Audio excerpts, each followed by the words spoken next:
Hi, we're Universal Outcast. You're listening to our interview with Elaine Goodman on gogoodman.com.au. Gentlemen, good afternoon. Good afternoon.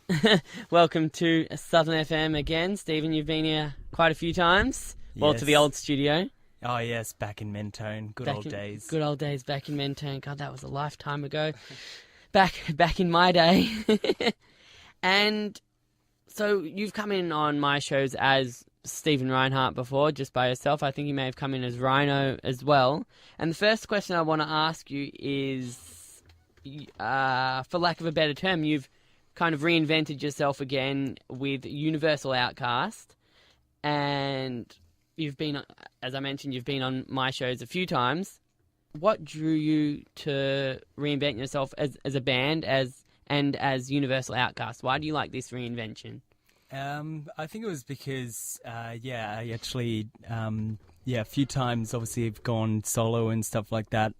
But I realised the best times that I've had and the easiest and more productive times were when I was in a band. So I decided to, form a band with a group of awesome musicians that all write music, all, sing, play different instruments. So, it's just worked into, our favour now. We're writing some good stuff and it's going well. And you've brought Dom in with you today as well. He's brought a guitar too. So how do you guys know each other? I don't know. I think we met through the bassist in Universal Outcast, Lachlan, actually. Hold on, you might be. You're on that mic. That's why. Go again, Dom. Oh, yeah, so we met... that's better. Yeah, cool. We went through, our friend Lachlan, who plays bass in the band. That's how we met, kind of thing. We were jamming together, and then, this kind of came to be. Yeah. And why do you like this band? I get to play guitar in it and just have fun playing guitar. I get to play lead guitar, which is fun. I can't do that in my other project, Williams Cave, so it's really good to kind of have that outlet, and also it's much more collaborative now as well. And I think, it's good to everyone's kind of bringing stuff to the table. So that's good as well. So do you all have kind of separate musical interests and tastes, and is that a good thing, or do you all share like common ground in your musical ideals? It's definitely a common ground, but we have all got our own sort of niche things as well. So like me personally, it's a lot more from like a producer's perspective, like in music taste. So like bands that and artists that spend like, I guess, a lot of detail into sounds. And then like, I guess like someone like Sean, our drummer, he's much more into just like rocking out, jamming sort of thing. And then there's Lachlan, our bassist, who's loves pretty much most modern music as well. And Dom, you're a big fan of what, psychedelic alternative music? It's all over the shop really. Like we all kind of bring it all to the table. And that's what's really good about it. It's a melting pot.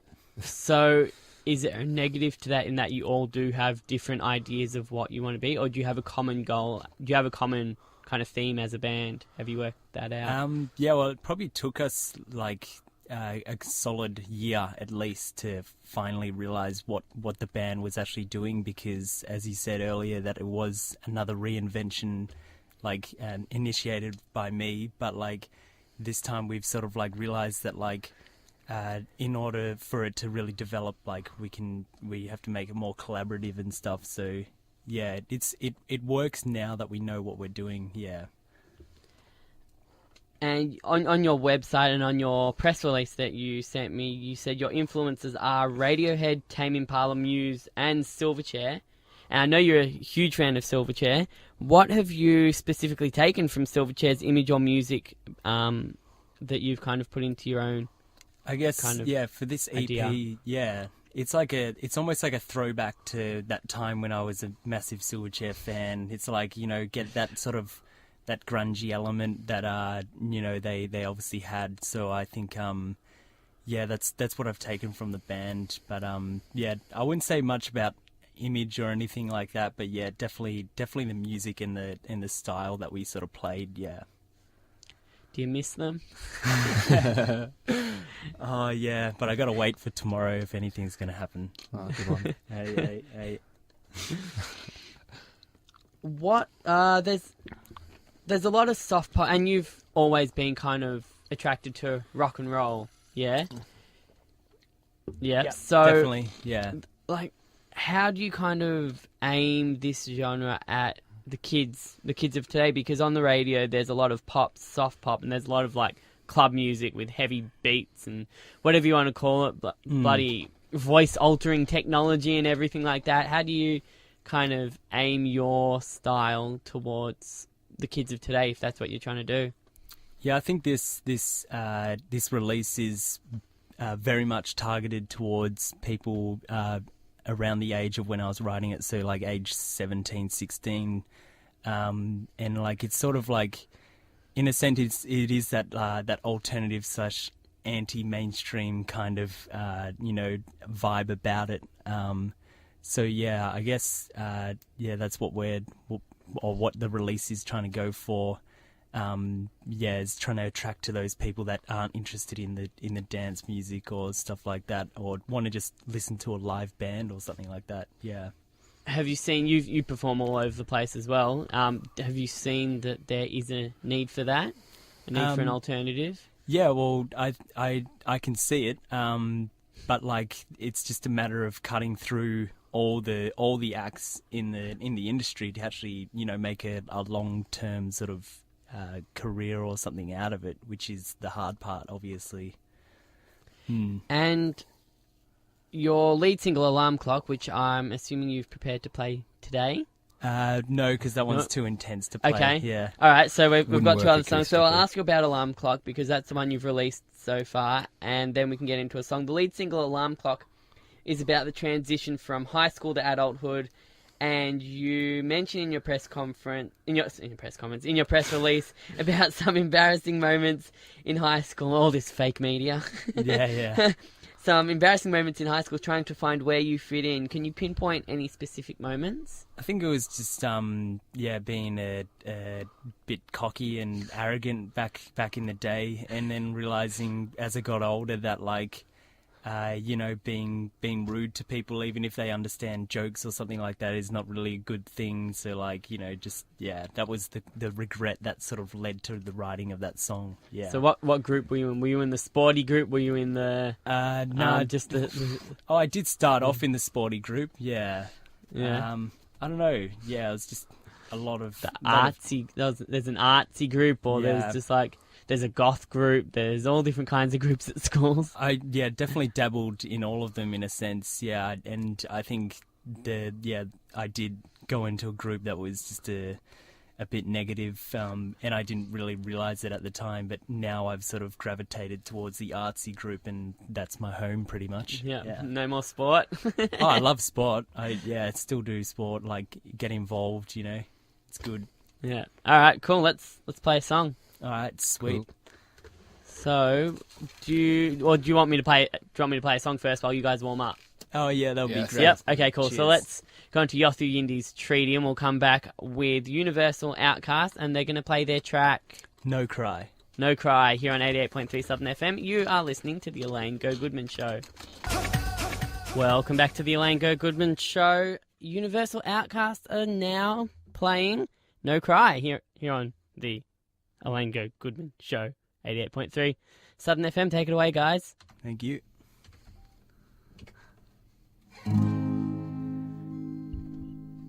Mother, Father, why don't I cry?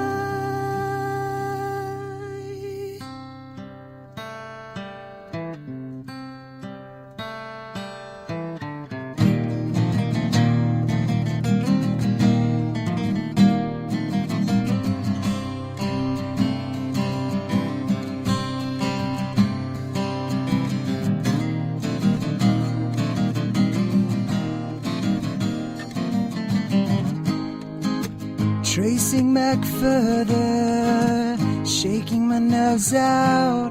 I'm no longer small, shadowed by the brother. Wait for me to rise. Tall, but I grew an ego. push myself aside.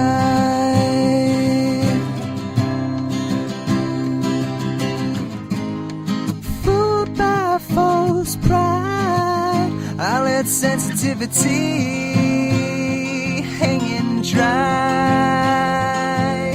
When the wind blows me away, when the rain pours down, I don't cry. When the thunder rocks my scenery, struck by lightning, there's no cry. I used to ignite the fire until it charred my soul. Letting go of the past, free the raging rhino. Let him run towards the dark. Mother, Father, why don't I cry?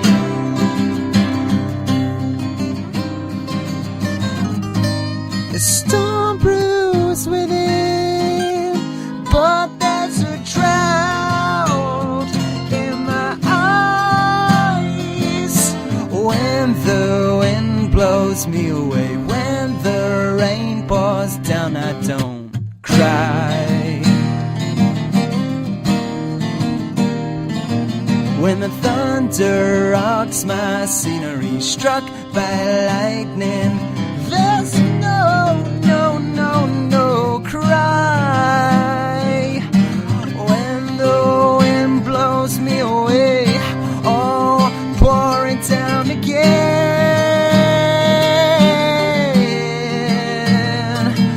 a sun will rise up high, burning so bright, I will drop to my knees, shedding a tear.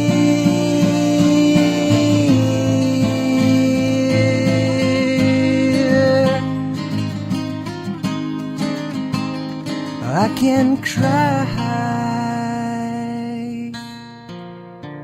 I can cry, I can cry, we can cry.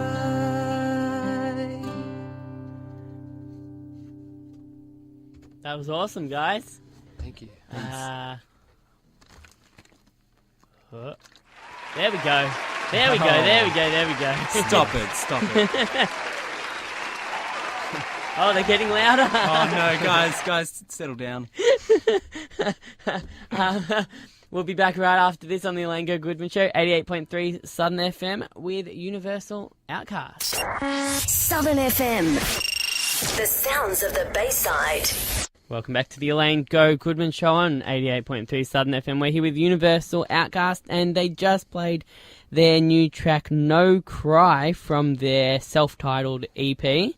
And can you tell me what No Cry was about? Yeah, sort of following suit on the whole alarm clock inspiration in regards going back to school. I think there was a bit of a lack of sensitivity in a sense, like I didn't have much empathy, and then I realised as I got older, like it's actually good to like be in touch with your sensitive side. So that's what the title No Cry sort of suggests, is that as if I sort of never let it out. And yeah. So why did this period, you're moved on now, you've studied at uni and you're in the music scene, you're going on the road soon as well. Why have you gone back and written about your time in school? Why has that time made, particularly the end of school, why has that made such an impact on you? I think it was because, for starters, like I always wanted to record these songs, so I just had to sort of do it. Otherwise, I felt like a piece of, my story as a musician wasn't, complete or fit in the puzzle. So. And it's really been good going back to it, because I've got the bandmates like helping me with it as well, and it sounds much better than what it did. So yeah, it's good. Can you, for lack of a better term, empathise with Steve and Dom? Like, do you understand his message, or do you try and put your influence? Do you guys all help write the songs, or I think, what? I think with this first EP, it's much more. I think, as we were saying earlier, like Steve wrote all those songs in high school, and him and Lachlan, the bassist, kind of formed the band, and it was called Rhino under Steve's name. Then, which we'll elaborate on. But yeah, I think now it's much more collaborative, and we're all bringing different stuff to the table. I think I said the exact same words before, but yeah, it's good. Is that did that go through? Or? Yeah, Okay. I think so. We'll find out Let's later. hope so. Yeah. So do you want to have more of a creative influence once you get into making albums? Is that something that you're interested in, or do you just like playing guitar? No, definitely something I'm interested in. It's something that we're all interested in. I think that's where it's kind of We're acting on it right now as well. Yeah. We're demoing a new EP actually at the moment, just before we go with it's completely different from the. Yeah. Can't wait to record it actually. Completely different from the first one. Yeah. This message of transitioning from high school to adulthood, it's extremely hard to get it 100% right. How important is it to actually talk about it and write about it in today's world? It can be quite a touchy subject, because there are things like online bullying, cyberbullying, there's depression, there's some people do it successfully, they transition well, but some people really struggle with that transition into adulthood. Why was it important for you to write about it? Because I kind of realized that, like, some people in my life who have been, like, affected by those sort of issues and problems actually take a lot of time to build up their confidence to actually do what they want to do in life. Like, I think high school and school is, like, almost like it's like where you start to form your character, and if someone, is making fun of your character or who you are, then you start to lose that confidence and therefore can't, build yourself up. And that's why I thought it was necessary to write about it and at least acknowledge that I was part of the problem at one stage, because, when you're young, I guess you don't think through things as much, but I think it was important for me. Yeah, exactly. How things affect people and things like that. Yeah, and it was important for me to acknowledge that as well. Were you kind of similar in high school, Dom? What were you like as a high school teenager? I think I was actually a bit different. I was more of a quiet kind of kid in high school. I think I actually grew a lot as a person outside of school, so a bit different from Steve. But that was me in high school. Were you always in the music group? Yeah. Well, my high school didn't really have a huge music group. It was very dispersed, so everyone would kind of hang out with each other, kind of thing. But I was the average Joe, just no. And well, since I've met you, Steve, you've always had a guitar in your hand, and you've always been a guitarist and a singer. Are there times in this band where you have to put the guitar down and just be a singer? I want it to get to that stage, but actually, because Dom's such an awesome guitarist, I don't need to play guitar anymore, so I play keys, which is my primary instrument. But I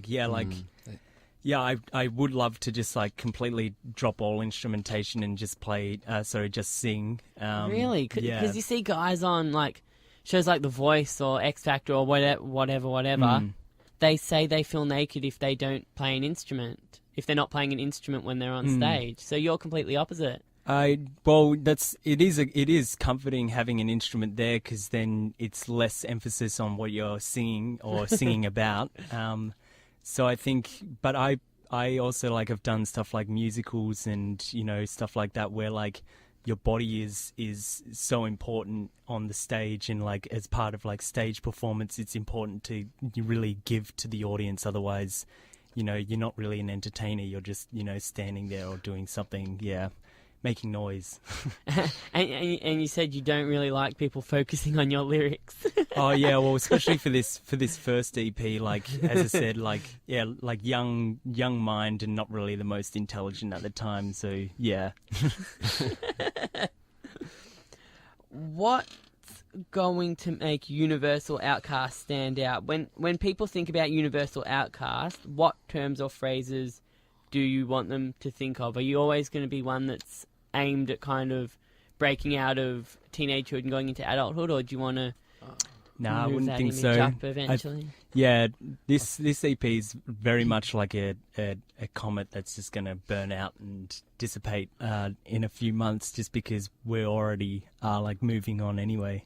Yeah, I think we want the music to be quite conceptual with the lyrical focus and the ideas behind it, especially for the EP that we're kind of drafting and stuff at the moment as well. So I think emphasis on that kind of thing, and making them all kind of fit together with like different themes coming in and things like Almost that. like a folklore or something like Yeah, that. that's- So what's the the dream to next create. album going to be? Have you started writing the next album or the EP, album? Yeah, the EP actually has like 7 tracks on it at the moment, so that could qualify for an album, but It's kind of an EP, kind of an, Yeah. you know. Well, yeah, it's a hybrid. But no, it's we have like we got a title for it, but so is there a theme to it?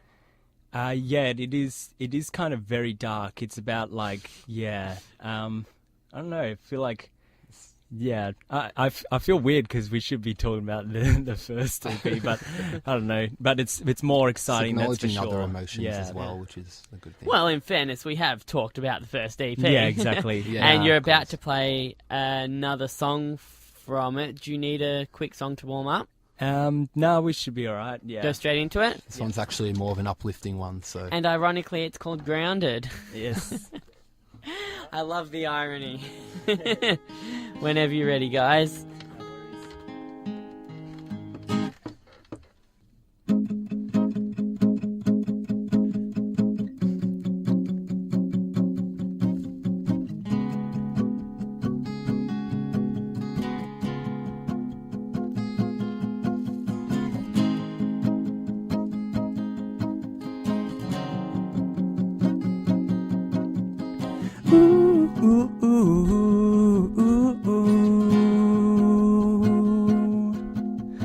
Comets in space, infinite affinities, Milky Ways and the stars' serenity. I feel like a stone in a river, caught under the world. Insects and birds, free from captivity, tropical earths and the forest longevity.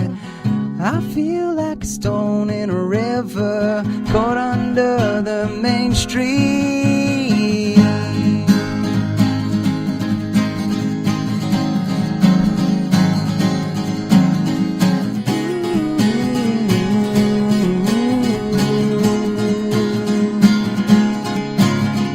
Clock alarm ran a dream from our heads, magpies singing, schedules screaming, dread. Oh, I'm grounded again, grounded, feet flat on the earth, stuck on the surface, never lift away from these chains.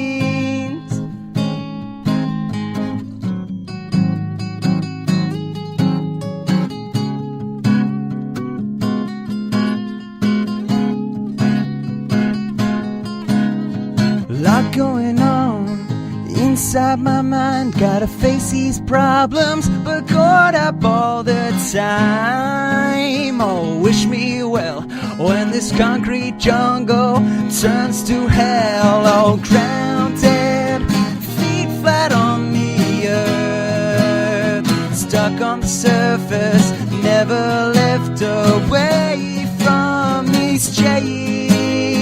Grounded, grounded again. I'm grounded, grounded again. I'm grounded, grounded again.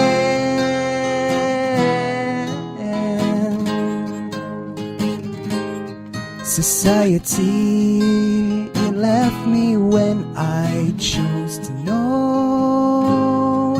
Naivety, it left me when I chose to know. The sky is opening up now. I'm grounded away.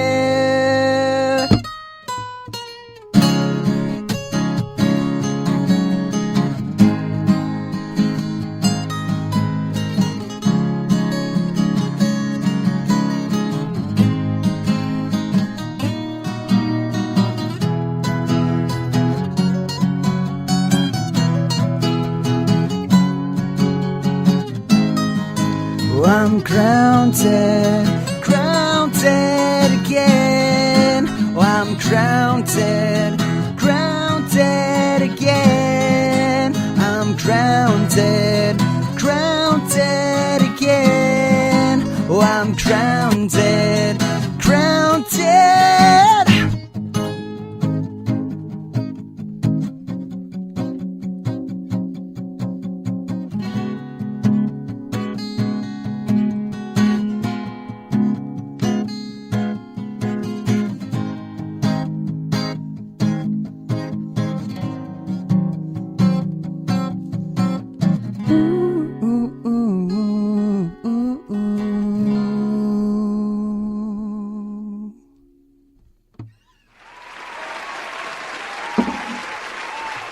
Thank you.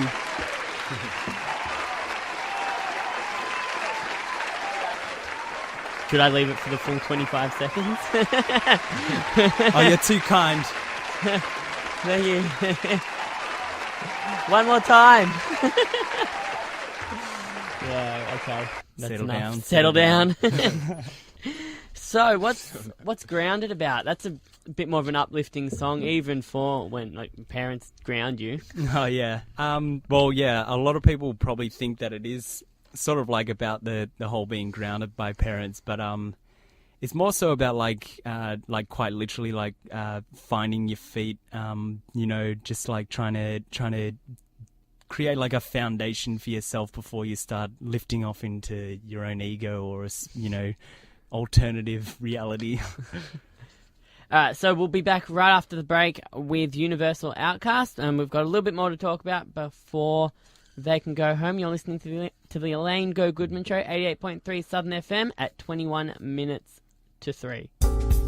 You're listening to 88.3 Southern FM. Welcome back to the Elaine Gogoodman Show. No, Stephen's on that mic. Okay, so you've played Grounded, you've played No Cry. Have you got some gigs or an EP release coming up? So yeah, the EP containing those songs is online on Bandcamp. So yeah, just universaloutcast.bandcamp.com. So it's available for streaming. Physical copies can be arranged as well. But as far as gigs go, we're probably a bit quiet as we're like Dom and I are going away for like nearly 2 months. So when we come back, we'll probably play some gigs, northern suburbs and stuff like that, but nothing set in stone at the moment. Yeah. And knuckle down into the next EP as well. Yeah. So who came up with the name Universal Outcast before we finish up? Yeah, it was sort of like my idea, but also like we had a few names on the go, but we just never could come up with anything, and like started to get frustrating because it was It's just a band name, like, you know. Yeah. Well, that's the thing, is that, you know, I think our point is more so like, if you've made it this far to listen to the music, then I hope you enjoy it. Yeah. that could be the name of your next album. Oh yeah, there we go. Yeah. And finally, where can people find you? Well, here on 88.3 Southern FM. Social media. Yeah, Facebook. Universal Outcast. Yeah, Universal Outcast, and we got Instagram as well, and we're now on SoundCloud. So yeah, few channels. Have you got a website in the works eventually? Yeah, when we come the second EP, we'll set up the website and get that all sorted. Cool. Guys, it's been a pleasure. Steve and Dom, thank you for coming in. Thanks, Elaine. Hope you enjoyed it. And good luck for your exciting road trip. Cheers, thanks, man. Awesome. Thank you for that. Let's go out with a bit of Silverchair, actually, here on 88.3 Southern FM. Straight Lines. You are listening to the Elaine Gogoodman Show, and we'll be back with my interview with Charles Shaughnessy right after this. There we go.